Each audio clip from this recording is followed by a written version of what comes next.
윤설야담에 오신 여러분을 환영합니다. 오늘 하루도 윤설야담과 함께 행복하셨으면 좋겠습니다. 지금 구독과 좋아요 눌러주세요. 그럼 오늘의 야담 시작합니다. 옛날 옛적 한양에서도 저만치 떨어진 외딴 마을. 그곳에서도 가장 후미진 곳에 한선비가 살고 있었습니다. 성은 강이요. 이름은 외자로이라 하였으니 사람들은 그를 강선비라 불렀지요. 스스로는 구름과 버탄다 하여 자운즈유인이라 칭하기도 하였으나 알아주는 이는 드물었습니다. 대대로 물려받은 것이라곤 퇴락한 초가삼간과 성품 많은 우직한 늙은 종 하나뿐이었으니 그의 살림살이는 청빈하다 못해 궁핍하기까지 하였습니다. 그러나 강선비는 아랑곳하지 않았습니다. 세상의 부귀영화에는 티끌만큼의 관심도 두지 않았고 오직 낡은 책 속의 글귀와 창밖으로 펼쳐지는 사계의 변화만이 그의 벗이었습니다. 새벽녘이면 멀리서 달구는 소리에 눈을 떠 먹물 향기 그윽한 서책을 펼쳤고 해가 중천에 뜨면 뒷산에 올라 이름 모를 풀과 나무와 벗하며 시름을 읽곤 하였지요. 밤이 깊어 호롱불이 창호지를 물들일 때면 그는 또다시 책상머리에 앉아 성현의 가르침을 되새기며 고요한 기쁨을 누렸습니다. 그러던 어느 날 강선비의 이 적막강산과도 같던 삶에 예기치 않은 바람 한 점이 불어 닥치게 됩니다. 그날은 유난히 달빛도 별빛도 모두 자취를 감춘 칠흑 같은 밤이었습니다. 만물이 숨을 죽인 듯 고요한 그때 강선비의 살인문 앞에서 처절한 신음소리와 함께 무언가 풀썩 쓰러지는 소리가 들려왔습니다. 강선비는 읽던 책에서 눈을 떼고 귀를 기울였습니다. 처음에는 바람 소리려니 혹은 길 잃은 들짐승이려니 여겼지요. 허나 연이어 들려오는 가냘픈 숨소리는 분명 사람의 것이었습니다. 강선비는 조심스레 자리에서 일어나 문으로 다가섰습니다. 늙은 종은 이미 깊은 잠에 빠져 작은 코골이 소리만 간간히 들려올 뿐이었지요. 차림문을 열자 그의 눈앞에는 믿을 수 없는 광경이 펼쳐졌습니다. 한 여인이 쓰러져 있었는데 머리부터 발끝까지 온통 상처투성이었습니다. 고운 비단으로 지었을 옷은 갈갈이 찢겨 그 형체를 알아보기 어려웠고 옷같이 희고 고왔을 얼굴은 흙먼지와 피가 뒤엉켜 처참하기 그지없었습니다. 그럼에도 불구하고 순간적으로 스치는 모습 속에서 숨길 수 없는 고귀한 기품이 느껴졌습니다. 강선비는 일순 숨이 멎는 듯했습니다. 니시오?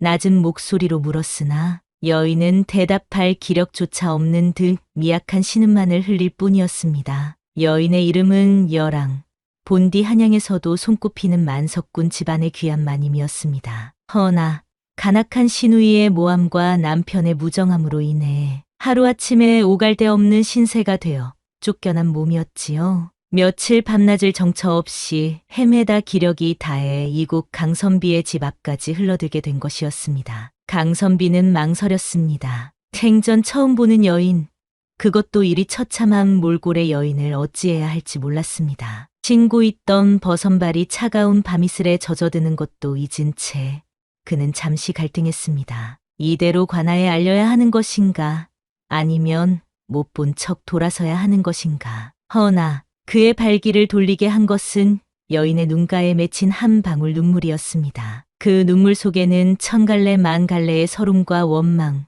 그리고 삶에 대한 마지막 애원이 담겨 있는 듯했습니다. 차마 인간의 도리로서 이를 외면할 수 없다고 판단한 강선비는 결국 여인을 부축하여 안으로 들였습니다. 늙은 종이 새벽녘에 이 광경을 보고 기겁을 하며 만류하였으나 강선비는 단호했습니다. 사람이 죽게 생겼는데 어찌 내친단 말이냐. 의원이 올 때까지만이라도 돌보아야겠다. 그리하여 조용하기만 하던 강선비의 초가에 비밀스러운 동거가 시작되었습니다. 여랑은 사흘 밤낮을 앓고 나서야 겨우 정신을 차렸습니다. 강선비는 늙은 종을 시켜 정성껏 약을 다려 먹이고 묽은 미음을 쑤어 조금씩 떠먹였습니다. 한 지붕 아래 그러나 엄연히 다른 공간. 강선비는 자신의 거처인 사랑방을 여랑에게 내어주고 자신은 헛간 옆 작은 골방으로 물러났습니다. 방 하나를 사이에 두고 두 남녀는 서로의 존재를 느끼며 숨막히는 긴장감 속에 하루하루를 보내게 되었지요. 여랑은 밤마다 낯선 곳에서의 불안감과 자신의 처지에 대한 서름으로 쉽사리 잠들지 못했습니다. 뒤척일 때마다 나는 작은 부스럭거림, 억누르려 애쓰는 흐느낌 소리가 얇은 벽을 넘어 강선비의 귀에까지 전해졌습니다. 강선비 또한 잠 못 이루기는 마찬가지였습니다. 여인의 가냘픈 숨소리, 작은 뒤척임 하나하나에 온 신경이 곤두섰습니다. 책을 펼쳐도 글자가 눈에 들어오지 않았고 억지로 눈을 감아도 여인의 모습이 어른거렸지요. 가스물을 넘긴 혈기왕성한 사내에게 젊은 여인과의 예기치 않은 동거는 실로 큰 시련이 아닐 수 없었습니다. 때로는 자신도 모르게 여인이 있는 방문 쪽으로 시선이 향했고 그럴 때마다 황급히 고개를 돌리며 마음을 다잡곤 했습니다. 한편 여랑은 강선비의 글 읽는 소리에 조금씩 위안을 얻기도 했습니다. 나직하면서도 힘있는 목소리로 밤늦도록 이어지는 글 읽는 소리는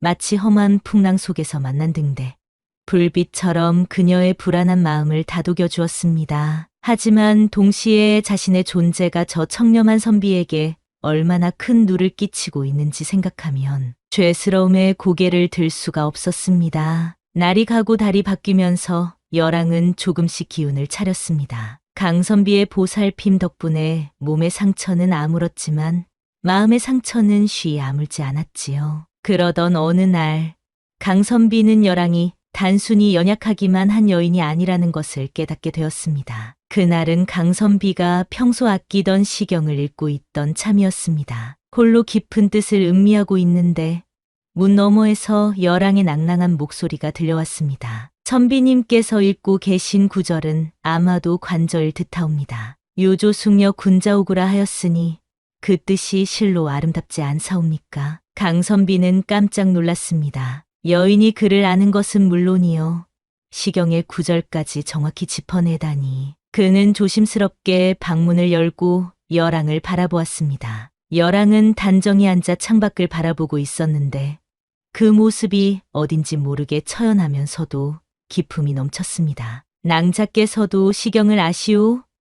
강선비의 물음에 여랑은 희미하게 미소를 지으며 답했습니다. 어릴 적 아버님께 어깨너머로 조금 배웠을 따름이옵니다. 선비님의 낭낭한 글 읽는 소리가 어찌나 듣기 좋던지 저도 모르게 귀를 기울이게 되었나이다. 그날 이후 강선비는 여랑과 종종 글에 대한 이야기를 나누었습니다. 여랑은 생각보다 해박한 지식을 가지고 있었고 때로는 시절의 부조리에 대해 날카로운 식견을 드러내 강선비의 탄성을 자아내기도 했습니다. 또한 여랑은 손재주도 남달랐습니다. 강선비가 아끼던 붓이 낡아쓰기 어렵게 되자 섬서목수로 정성껏 붓을 다듬어 새 것처럼 만들어 놓았습니다. 어느 날에는 뒷산에서 캐온 이름 모를 풀로 향긋한 차를 끓여내었는데 그 맛과 향이 일품이었습니다. 한 점 흐트러짐 없는 자태로 난을 치는 모습, 마당 한편에 작은 텃밭을 일구어 약초를 심고 정성껏 돌보는 모습, 그 하나하나가 강선비의 눈에는 새롭게 다가왔습니다. 굶주림과 모진 풍파 속에서도 잃지 않은 고고한 자태와 숨겨진 지혜, 그리고 따뜻한 마음씨는 강선비의 마음에 잔잔한 파문을 일으키기에 충분했습니다. 처음에는 그저 가엾은 여인이라 여겼던 마음, 한 구석에서 어느덧 자신도 모르는 묘한 설렘과 존경심이 싹트고 있음을 강선비는 어렴풋이 느끼기 시작했습니다. 여인의 존재는 그의 단조롭던 일상에 작은 빛을 던져주었고 그 빛은 점차 강선비의 내면 깊숙한 곳까지 비추기 시작했습니다. 조용했던 강선비의 초가에 낯선 여인이 머문다는 소문은 그리 오래지 않아 마을로 퍼져나갔습니다. 본디 비밀이란 오래도록 감춰지기 어려운 법이지요. 강선비는 나름대로 여랑의 존재를 숨기려 애썼지만 한계가 있었습니다. 새벽 물을 기르러 나갔던 동네 안악이 강선비 집 마당에 널린 여인의 옷가지를 보았다느니, 밤늦도록 강선비의 방에서 두렁거리는 말소리가 들렸다느니 하는 확인되지 않은 이야기들이 꼬리에 꼬리를 물고 번져나갔습니다. 시장에 생선이라도 한 손 사러 나갔던 늙은 종은 잔뜩 풀이 죽어 돌아오기 일쑤였습니다. 아이고, 도련님, 큰일 났습니다요. 온 동네 안악들이 도련님 댁에 젊은 과부라도 숨겨두었냐며 어찌나 수군대던지 이 늙은이 체면이 말이 아닙니다. 늙은 종의 푸념에 강선비는 답답한 한숨만 내쉴 뿐이었습니다. 그렇다고 아픈 사람을 내쫓을 수도 없는 노릇이고 소문을 일일이 해명하고 다닐 수도 없었습니다. 그는 그저 여랑에게 더욱 조심할 것을 당부하고 자신 또한 외부와의 접촉을 최대한 줄이며 지냈습니다. 하지만 사람들의 호기심, 어린 눈초리는 쉬이 사그라지지 않았습니다. 그러던 어느 깊은 밤 또다시 사건이 터지고 말았습니다. 그날 밤은 유난히 바람이 거세게 불었습니다. 나뭇가지가 윙윙 울고 방문이 덜컹거리는 소리에 여랑은 좀처럼 잠을 이루지 못하고 뒤척이고 있었지요. 바로 그때였습니다. 담장 너머로 검은 그림자 하나가 쏜살같이 넘어오더니 곧장 여랑이 기거하는 방문 앞으로 다가왔습니다. 괴한은 다짜고짜 방문을 부술듯이 걷어찼습니다. 내 인연, 여기 숨어 있었구나. 고함 소리와 함께 문고리가 부서지고 괴한이 방 안으로 들이닥치려 했습니다. 놀란 여랑은 저도 모르게 비명을 질렀습니다. 야! 그 소리는 바람 소리를 뚫고 옆방에 있던 강선비의 귀에도 똑똑히 들렸습니다. 강선비는 자리를 박차고 일어나 쏜살같이 달려나왔습니다. 그의 손에는 언제 잡았는지 모를 낡은 몽둥이 하나가 들려 있었지요. 네 이놈! 네 집 안방에 함부로 뛰어드느냐. 강선비는 평소의 유약한 모습과는 달리 호랑이 같은 기세로 괴한에게 달려들었습니다. 괴한도 흉기를 꺼내 휘둘렀지만 강선비는 이를 능숙하게 피하며 몽둥이를 휘둘렀습니다. 좁은 마당에서 벌어진 한밤의 사투. 여랑은 방문 틈으로 이 광경을 보며 두려움에 떨면서도 자신을 위해 목숨을 걸고 싸우는 강선비의 모습에 눈을 뗄 수가 없었습니다. 괴한의 칼날이 강선비의 팔을 스쳐 피가 솟구쳤습니다. 선비님! 여랑의 다급한 외침. 바로 그 순간 괴한의 발이 엉켜 잠시 주춤하는 사이 강선비의 몽둥이가 괴한의 머리를 강타했습니다. 괴한은 억소리를 내며 나뒹굴었고 강선비는 그 틈을 놓치지 않고 괴한을 제압했습니다. 그때 마침 늙은 종도 몽둥이를 들고 뛰쳐나왔고 결국 괴한은 혼비백산하여 주랭랑을 치고 말았습니다. 모든 것이 순식간에 벌어진 일이었습니다. 괴한이 사라진 마당에는 거친 숨소리만이 가득했습니다. 강선비는 팔에서 흐르는 피를 지혈하며 여랑을 안심시키려 애썼습니다. 괜찮으시오, 낭자?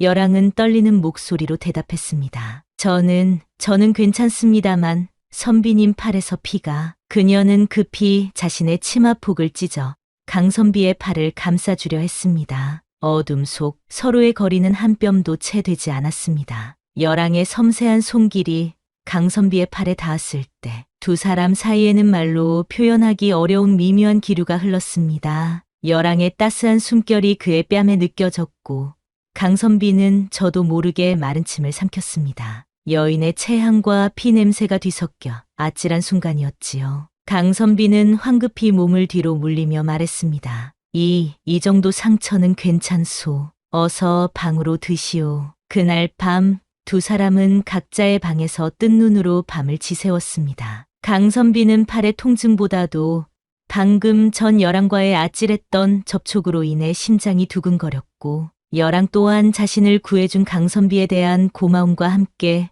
묘한 감정에 휩싸였습니다. 그 사건을 계기로 두 사람의 관계는 이전과는 다른 국면으로 접어들게 되었습니다. 그날 밤의 소동 이후 강선비는 눈에 띄게 변하기 시작했습니다. 이전까지 그의 삶은 고요한 호수와 같았으나 여랑이라는 존재는 그 호수 한가운데 던져진 돌멩이와 같아 크고 작은 파문을 일으켰습니다.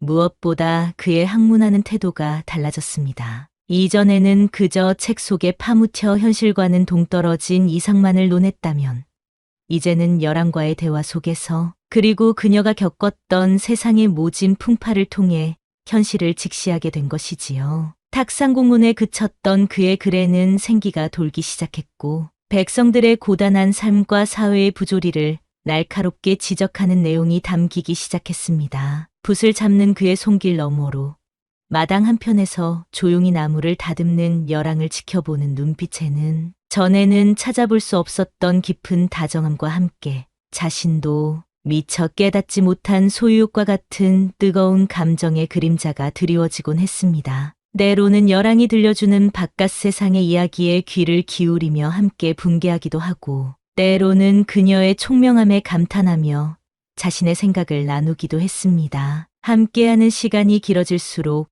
두 사람은 서로에게 보이지 않는 끈으로 연결되어 있음을 느끼기 시작했습니다. 강선비는 더 이상 여랑을 단순히 불쌍한 여인으로만 대하지 않았습니다. 그녀는 그의 삶에 새로운 의미를 부여하는 존재이자 그의 잠자던 열정을 일깨우는 자극제가 되었습니다. 밤늦도록 책을 읽다가도 문득 여랑이 기거하는 방 쪽을 바라보며 그녀가 편히 잠들었을까 염려했고, 아침 일찍 일어나면 혹여 그녀가 필요한 것은 없는지 살피는 것이 일상이 되었습니다. 이러한 변화는 늙은 종의 눈에도 확연히 드러났습니다. 우리 도련님, 요즘 얼굴에 화색이 도시는구려. 꼭 마음에 품은 정인이라도 생긴 사람 같소이다. 늙은 종의 농담 섞인 말에 강선비는 얼굴을 붉히며 헛기침을 하기도 했지만 싫지 않은 표정이었습니다. 여랑의 존재는 강선비의 메마른 일상의 단비와 같았고 그의 잠자던 감정을 일깨워 새로운 세상을 보게 만들었습니다. 평온한 날들만 계속될 수는 없는 법이었습니다. 여랑을 쫓아낸 시댁의 그림자가 마침내 이 외딴 마을까지 드리워지기 시작한 것입니다. 어느 날 시장에 다녀온 늙은 종이 잔뜩 겁에 질린 얼굴로 뛰어들어왔습니다. 도련님, 큰일 났습니다. 장터에서 험상궂게 생긴 사내 둘이 어떤 젊은 부인의 행방을 묻고 다니는데 아무래도 아씨를 찾는 것 같습니다요. 늙은 종의 말에 여랑은 얼굴이 하얗게 질려 그 자리에 주저앉고 말았습니다. 가슴이 미친 듯이 뛰었고 과거의 끔찍했던 기억들이 되살아나 온몸이 사시나무처럼 떨렸습니다. 강선비는 여랑을 진정시키며 차분하게 상황을 물었습니다. 자네들의 인상착의와 그들이 묻고 다니는 부인의 특징을 들은 강선비는 직감적으로 그들이 여랑의 시댁에서 보낸 하수인임을 알아차렸습니다. 낭자, 조금도 걱정하지 마시오. 내가 낭자를 반드시 지켜줄 것이오. 강선비의 단호한 목소리에는 조금의 망설임도 없었습니다. 그는 즉시 늙은 종에게 살인문을 단단히 걸어 잠그고 외부인의 출입을 일절 금하라고 일렀습니다. 그리고 여랑에게는 절대 방 밖으로 나오지 말 것을 당부했습니다. 그날부터 강선비의 집에는 무거운 긴장감이 감돌았습니다. 밤에는 강선비가 직접 몽둥이를 들고 집 주변을 순찰했고, 낮에는 늙은 종이 마을 어귀를 살피며 수상한 자들의 동태를 감시했습니다. 여랑은 방 안에 갇혀 지내며 하루하루를 공포 속에서 보내야 했습니다. 창문 밖으로 작은 발소리만 들려도 가슴이 철렁 내려앉았고 밤에는 악몽에 시달려 잠을 이루지 못했습니다. 그런 여랑을 보며 강선비의 마음도 편치 않았습니다. 그는 여랑을 안심시키기 위해 애썼지만 뾰족한 수가 떠오르지 않아 답답하기만 했습니다. 며칠이 지나자 추격자들의 움직임은 더욱 노골적으로 변했습니다. 그들은 마을 사람들에게 돈을 뿌리며 여랑과 비슷한 인상의 여인을 보았는지 샅샅이 캐묻고 다녔고, 심지어 강선비의 집 주변을 어슬렁거리기까지 했습니다. 일촉즉발의 위기 상황. 강선비는 더 이상 이렇게 숨어 지낼 수만은 없다고 판단했습니다. 그는 여랑과 함께 이 위기를 정면으로 돌파할 방법을 찾아야 했습니다. 불안과 공포가 극에 달했던 어느 밤, 여랑은 도저히 잠을 이룰 수가 없었습니다. 창밖에서는 귀뚜라미 소리마저 끊기고 오직 자신의 심장 뛰는 소리만이 방 안을 가득 채우는 듯했습니다. 바로 그때 방문 밖에서 강선비의 나직한 목소리가 들려왔습니다. 낭자, 혹 잠 못 이루고 계시오? 여랑은 조심스럽게 문을 열었습니다. 달빛 아래 서 있는 강선비의 얼굴에는 깊은 근심이 어려 있었지만 눈빛만은 따뜻했습니다. 이리 답답한 방 안에만 계시니 얼마나 힘드시오. 잠시 바람이라도 쐬는 것이 어떻겠소. 강선비는 마당 한편에 미리 멍석을 깔아두었던 모양입니다. 그는 여랑을 그곳으로 안내했고 두 사람은 나란히 앉아 말없이 밤하늘을 바라보았습니다. 무수히 반짝이는 별들과 교교한 달빛만이 두 사람을 비추고 있었지요. 한참의 침묵이 흐른 뒤 여랑이 먼저 입을 열었습니다. 떨리는 목소리로 그녀는 자신의 억울한 사연과 지난날의 고통을 처음으로 강선비에게 소상히 털어놓기 시작했습니다. 간악한 시누이의 모함, 무심했던 남편, 하루아침에 길바닥으로 내쫓긴 서름까지 그동안 가슴속에 켜켜이 쌓아두었던 응어리들이 눈물과 함께 터져 나왔습니다. 강선비는 아무 말 없이 여랑의 이야기를 들어주었습니다. 때로는 함께 분노하고 때로는 함께 안타까워하며 그녀의 아픔에 깊이 공감했습니다. 이야기가 끝났을 때 여랑은 지쳐 흐느끼고 있었습니다. 강선비는 조용히 손을 뻗어 그녀의 떨리는 손을 잡았습니다. 투박하지만 따뜻한 그의 손길이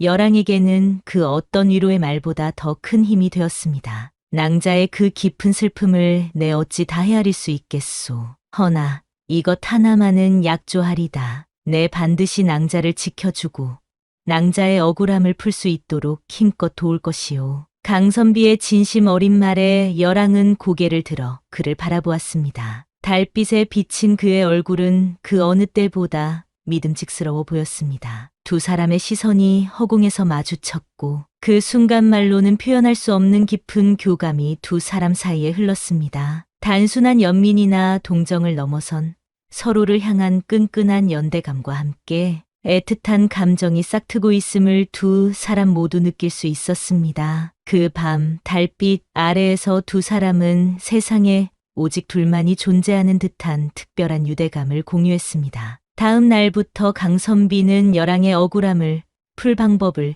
공격적으로 모색하기 시작했습니다. 여랑의 이야기를 통해 그녀를 모함한 배후에는 단순한 시기나 질투를 넘어선 거대한 음모가 숨겨져 있을지도 모른다는 직감이 들었기 때문입니다. 그는 여랑에게 시댁에서 쫓겨날 당시 혹시라도 지니고 나온 물건이 없는지 조심스럽게 물었습니다. 여랑은 한참을 생각하더니 다급하게 도망치던 와중에도 어머니의 유품인 작은 비단 주머니 하나만큼은 품에 숨겨 나왔다고 말했습니다. 그녀는 떨리는 손으로 품속에서 그 주머니를 꺼내 강선비에게 건넸습니다. 주머니 안에는 낡은 놀이개 하나와 함께 곱게 접힌 작은 쪽지 하나가 들어 있었습니다. 쪽지를 펼쳐본 강선비의 미간이 좁혀졌습니다. 그곳에는 알아보기 힘든 글씨체로 몇 줄의 글귀가 적혀 있었는데 언뜻 보기에는 평범한 시구처럼 보였지만 어딘지 모르게 부자연스러운 구석이 있었습니다. 이것은 단순한 시가 아닌 듯하오. 강선비는 쪽지를 이리저리 돌려보며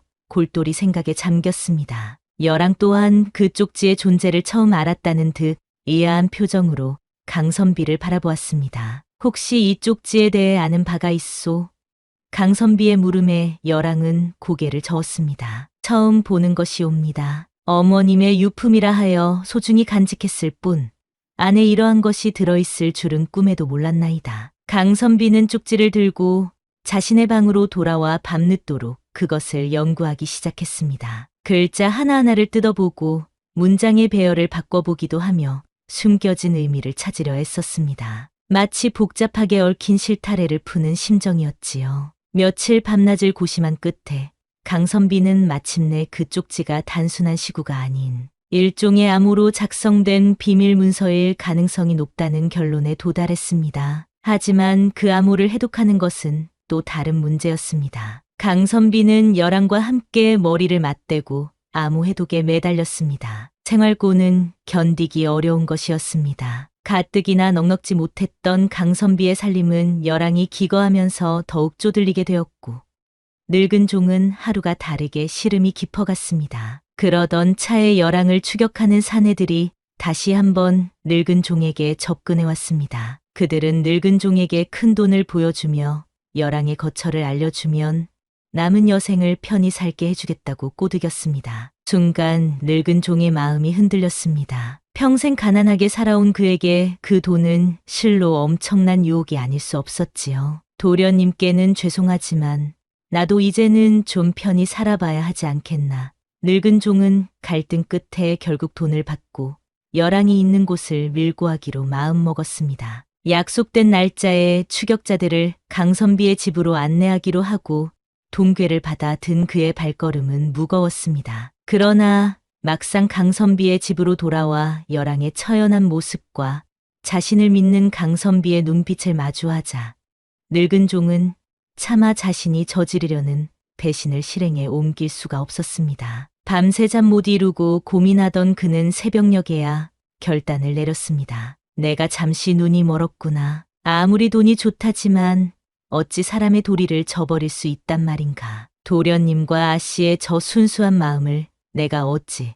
다음 날 늙은 종은 약속 장소에 나갔지만 추격자들에게 엉뚱한 곳을 알려주고는 재빨리 몸을 피했습니다. 그리고는 곧장 강선비에게 달려와 모든 사실을 고하고 용서를 빌었습니다. 강선비는 늙은 종의 배신에 잠시 분노했지만 이내 그의 진심 어린 후회를 받아들이고 너그러이 용서했습니다. 오히려 늙은 종의 기치로 추격자들을 따돌릴 시간을 벌었다며 그를 격려했지요. 이 일을 계기로 늙은 종은 강선비와 열왕의 가장 든든한 조력자가 되었습니다. 그는 자신의 인맥을 총동원하여 추격자들의 동향을 살피고 그들에게 거짓 정보를 흘려 혼란에 빠뜨리는 등 강선비와 열왕을 돕는 데 온 힘을 다했습니다. 늙은 종 덕분에 잠시 시간을 벌었지만 아무 해독은 여전히 난항을 겪고 있었습니다. 강선비는 서책을 뒤지고 밤낮으로 고민했지만 좀처럼 실마리를 찾지 못했습니다. 그러던 어느 날 열왕이 무심코 던진 한마디가 결정적인 단서가 되었습니다. 선비님, 혹 이 글자들이 저희 시댁 가문의 중요한 행사 날짜나 가보와 관련된 숫자를 나타내는 것은 아닐는지요? 열왕의 말에 강선비는 무릎을 쳤습니다. 그는 즉시 열왕에게 시댁과 관련된 중요한 숫자나 단어들을 물었고 그것들을 암호에 대입해보기 시작했습니다. 마치 어둠 속에서 한 줄기 빛을 만난 듯 암호는 하나씩 풀리기 시작했습니다. 열왕의 뛰어난 직관과 기억력, 그리고 강선비의 해박한 지식과 추리력이 더해지자 마침내 암호의 전체 내용이 드러났습니다. 그 쪽지에는 열왕의 시아버지가 남긴 유언과도 같은 내용이 담겨 있었는데 그것은 바로 시댁의 막대한 재산을 노린 가까운 친척, 즉 열왕의 시숙이 꾸민 관계에 대한 경고였습니다. 시숙은 오래전부터 아우의 재산을 탐냈고 급기야 병든 아우를 제대로 돌보지 않아 죽음에 이르게 한 뒤 그 모든 죄를 열왕에게 뒤집어 씌우고 그녀를 내쫓았던 것입니다. 모든 진실을 알게 된 열왕은 분노와 슬픔에 몸을 떨었고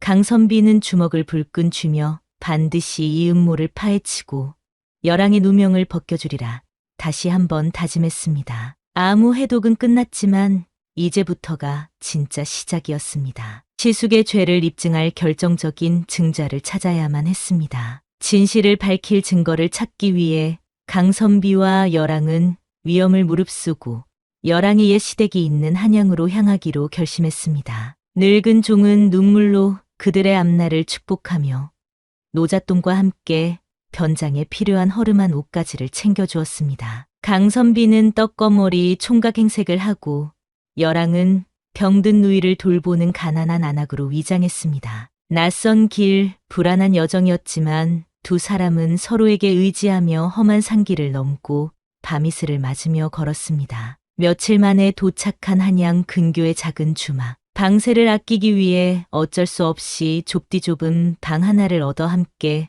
밤을 보내게 되었습니다. 방 안에는 낡은 이불 한 채와 작은 등잔만이 덩그러니 놓여 있었지요. 등잔불을 사이에 두고 마주 앉은 두 사람 사이에는 어색한 침묵이 흘렀습니다. 열왕은 자신 때문에 고생하는 강선비에게 미안한 마음을 금할 수 없었고 강선비는 그런 열왕의 마음을 읽고 애써 태연한 척 말을 건넸습니다. 날이 차니 어서 이불이라도 덮으시오. 그의 말에 열왕은 고개를 끄덕였지만 차마 먼저 이불 속으로 들어갈 수가 없었습니다. 강선비 또한 마찬가지였지요. 한참을 망설이던 끝에 강선비가 먼저 등을 돌려 벽을 보고 누웠습니다. 나는 이만 잠을 청하겠소.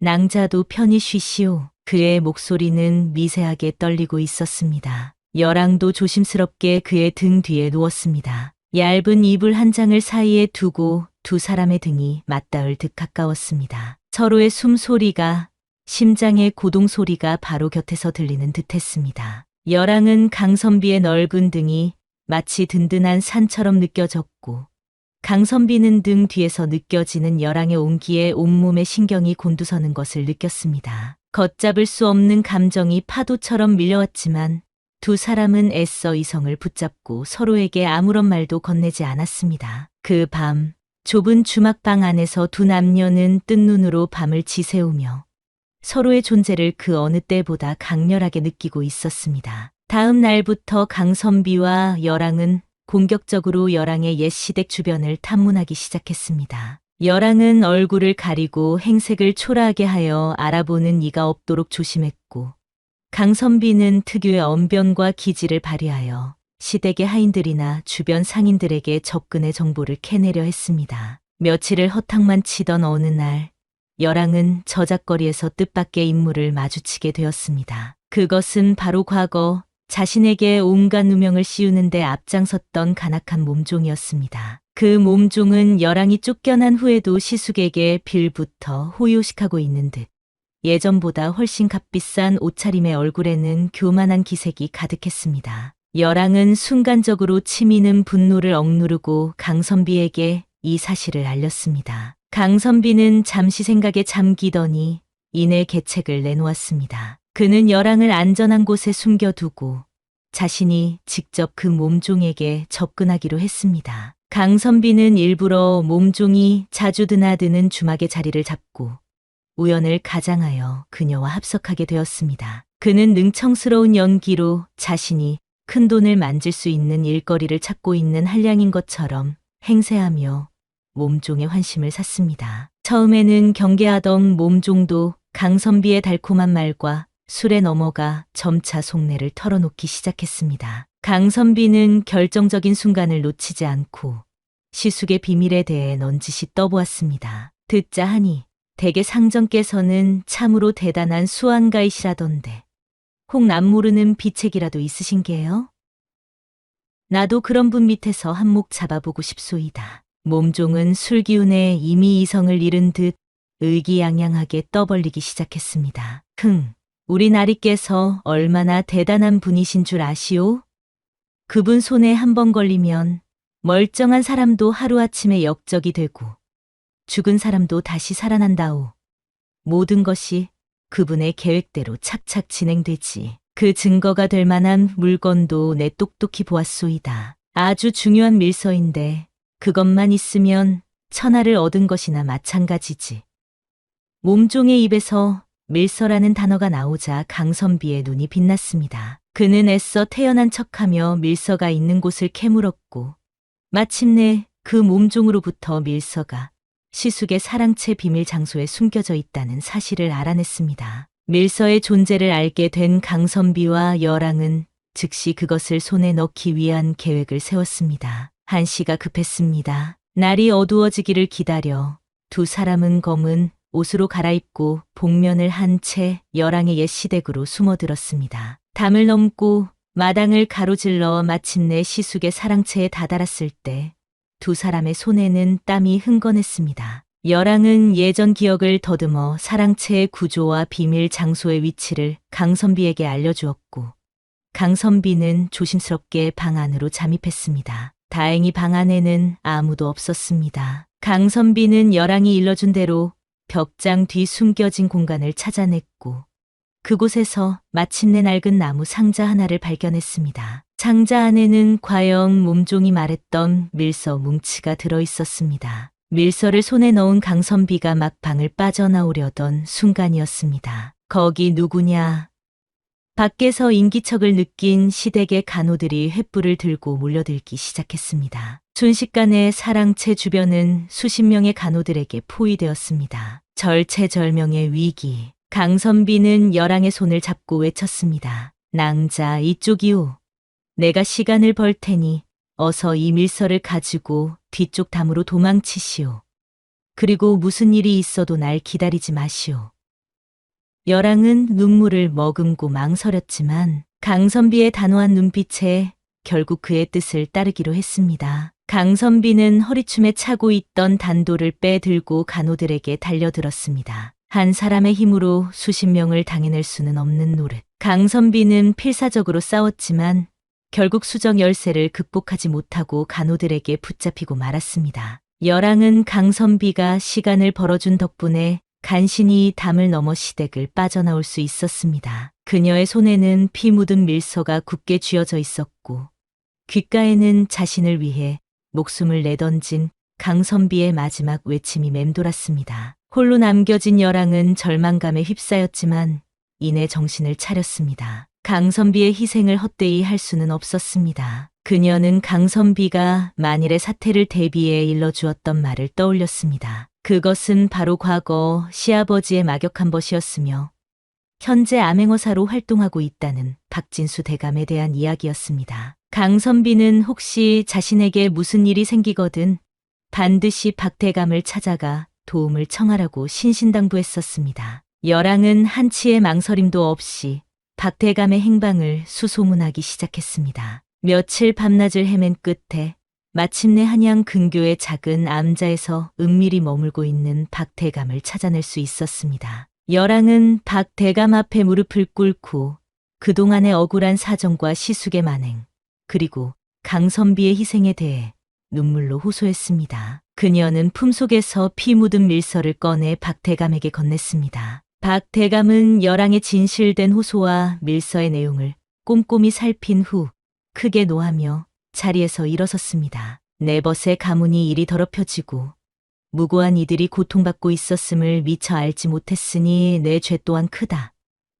허나 이제라도 모든 것을 바로잡을 것이니 조금도 염려치 말라. 박 대감은 즉시 수하들을 소집하여 여랑의 시댁으로 향했습니다. 마치 하늘의 벌처럼 암행어사 박 대감의 군사들은 한밤중에 여랑의 시댁을 급습했습니다. 암행어사의 갑작스러운 출두에 시댁은 발칵 뒤집혔습니다. 여랑의 시숙은 모든 죄가 탄로났음을 직감하고 도망치려 했지만 성난 군사들에게 포위되어 꼼짝없이 붙잡히고 말았습니다. 박 대감은 대청마루에 앉아 밤새도록 시숙과 그 하수인들을 엄히 신문했습니다. 처음에는 혐의를 완강히 부인하던 그들도 여랑이 가져온 밀서와 강선비의 증언바, 대감이 미리 사람을 보내 강선비를 구출해 두었던 것입니다.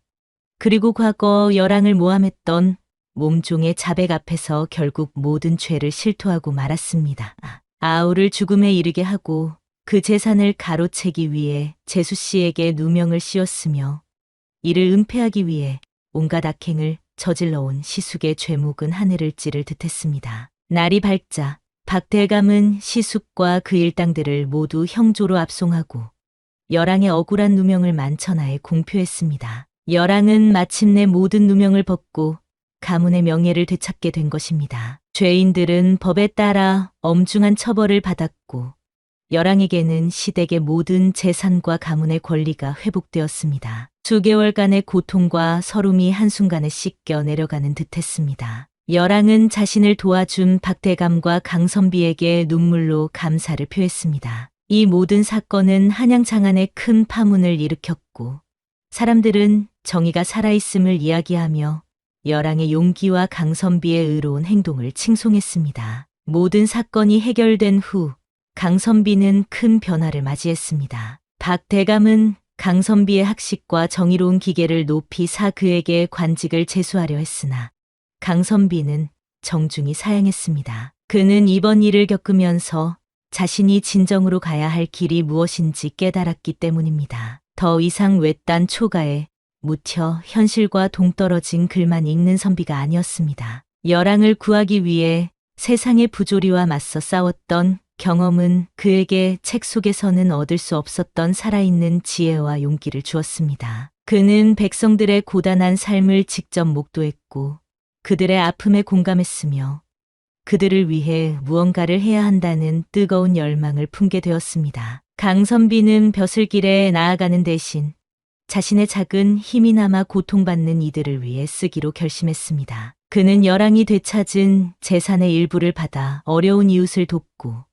글을 모르는 아이들에게 글을 가르치며 새로운 삶을 시작했습니다. 그의 주변에는 점차 그를 따르는 사람들이 모여들었고 그는 그들과 함께 더 나은 세상을 만들기 위한 작은 움직임들을 만들어갔습니다. 그의 눈빛은 이전보다 더욱 깊어졌고 그의 행동에는 힘이 실렸습니다. 그는 이제 단순한 선비가 아닌 세상을 변화시키는 진정한 지식인이자 행동가로 거듭난 것입니다. 모든 풍파가 지나가고 세상이 다시 평온을 찾았을 때 열왕은 중대한 결정을 내렸습니다. 그녀는 되찾은 막대한 재산과 명예로운 신분을 모두 내려놓고 강선비가 있는 작은 초가로 돌아왔습니다. 비록 예전처럼 화려한 비단옷과 값비싼 폐물은 없었지만 그녀의 얼굴에는 그 어느 때보다 평화롭고 행복한 미소가 가득했습니다. 강선비 또한 벼슬을 마다하고 돌아온 열왕을 따뜻하게 맞이했습니다. 두 사람은 예전처럼 마당 한편에 마주 앉아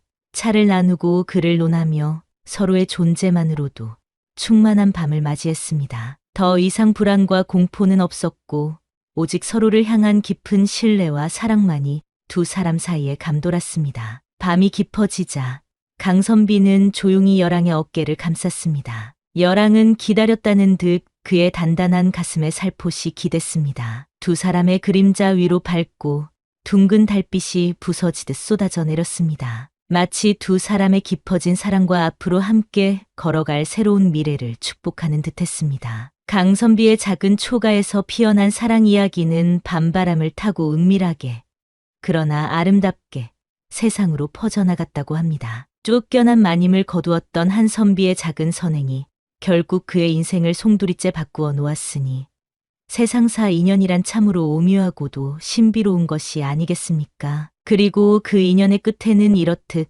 아름다운 사랑의 결실이 기다리고 있었으니 듣는 이의 마음마저 훈훈하게 데워주는 이야기가 아닐 수 없습니다. 윤설야담의 다음 영상을 빠르게 만나보시려면 좋아요와 구독을 눌러주세요. 그럼 더 재미있는 영상으로 찾아뵙겠습니다. 모두 행복한 하루 보내세요.